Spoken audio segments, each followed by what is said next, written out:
Shabbat Shalom, my friends. This conversation is being posted on the day after Thanksgiving. Today is Black Friday, aptly named because retailers hope that the sales on this day alone will move their companies into profitability, into the black for the entire year. So there's Black Friday, then comes, thank God, Shabbat, then comes Sunday, and then a miracle, Cyber Monday. Cyber Monday. On this Cyber Monday, sales are expected to hit $6.6 billion. Okay. Side by side with these incredible numbers comes the news that the death rate for mothers delivering babies in Texas is the highest in the nation and in the Western developed world. And that Texas has one of the largest populations of people in the country with no medical insurance. Mostly African American, mostly very poor. Go figure, my friends. Think about Cyber Monday and go figure. Okay, I hope that your Thanksgiving was beautiful and bountiful and meaningful. I put on 5 pounds this week, literally, just from reading the various recipes in the New York Times. Let me stipulate that Torah study has never been conclusively proved by the FDA to be an effective aid to weight loss. But who really knows?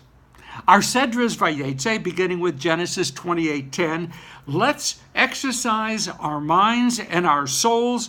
We'll break a sweat for Torah and maybe take off some of what we gained during Thanksgiving. Jacob is fleeing for his life.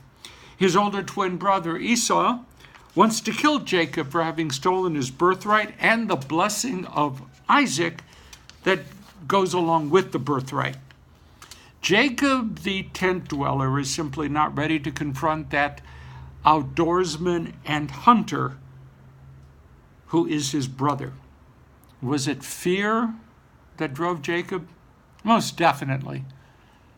Was it guilt? Not clear, but I guess I would hope so. Was he looking for brave new adventures? Jacob, no, not at all. He was running to seek shelter among family members who just happened to live outside of Esau's reach. As Aviva Zornberg points out, we're going to see that Jacob is a man of darkness. Just before he leaves the boundaries of Canaan, Jacob needs to rest. Night is fallen. He is, obviously, emotionally drained. He has turned his back on all that was familiar. His family ties were ripped into shreds. He takes a stone, uses it as a pillow. Jacob falls asleep. Jacob dreams of God, of a ladder, of angels.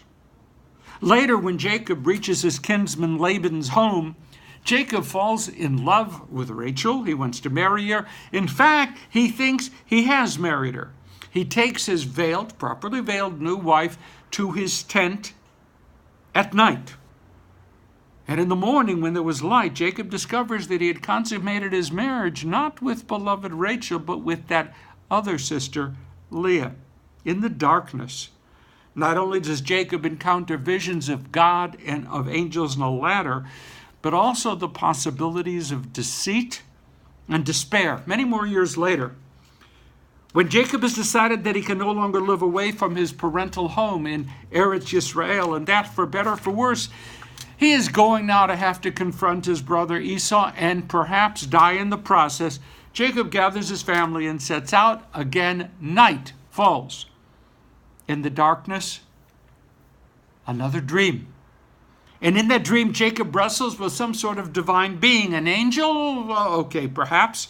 Jacob emerges wounded but alive from this wrestling match, and he has a new name. Now he will be known as Israel, the God wrestler. And with a renewed willingness to confront whatever dangers awaited him. So darkness has given Jacob first ladders, and then deceit, and finally the determination to shape his own future. As a side note, it's interesting. that the rabbis decided that it was Abraham who invented the morning prayer, Shacharit. It was Isaac who invented Mincha, the afternoon prayer. And it was Jacob, the man of darkness, who invented Mariv, the evening prayer. All things are kind of cosmically connected. And we learn from Zorenberg that perhaps there was yet one more occasion of darkness for our third patriarch. This time, the darkness of exile. Let's go back to that dream of Jacob's ladder. Everyone knows that dream. Its base was Mutzav Arza. The base of the ladder was set on the ground, firmly established on the earth, and Rosho Magia Hashamaima, and its head was reaching toward the heavens themselves. There was a procession of angels on the ladder going up and down, or were they going down and up?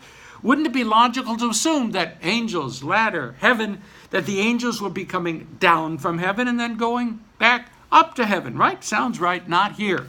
That's not what's going on. In our text, we find something different. The angels were Olim v'yordim. The angels were going up and then coming down. What an opening for rabbinic exposition. Here's the inside story then, is how the rabbis understood it. Eretz Israel, the land of promise, had a unique set of angels who were tasked with protecting the land and protecting the land's inhabitants, the descendants of Abraham. But when you leave that land, when you travel abroad, then those angels go back up to heaven, and other angels, lesser, descend to protect you in those other lands. Jacob, the man of the night, was leaving the land of promise. He was going into exile.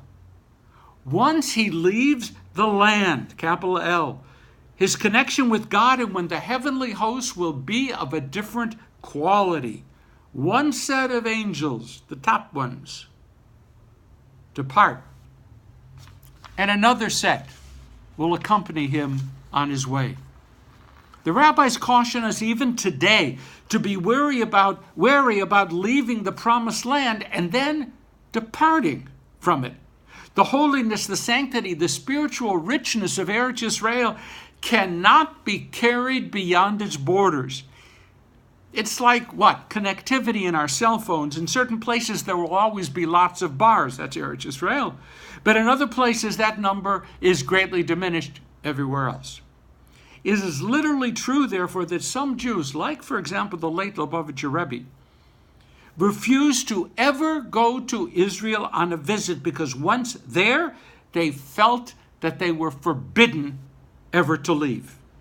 Jacob's ladder dream, according to the Midrash, took place on Mount Moriah, the site, the future site of the Beit HaMikdash, the Holy Temple.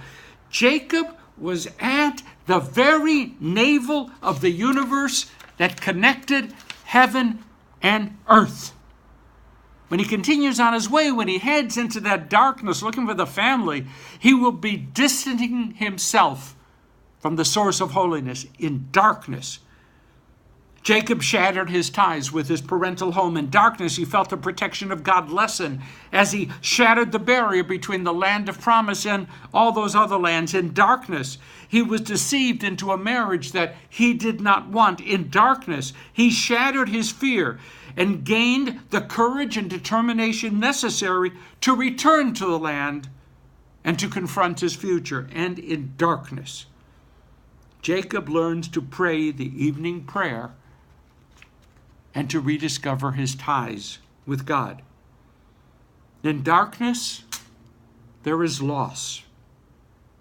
In darkness, there is fear.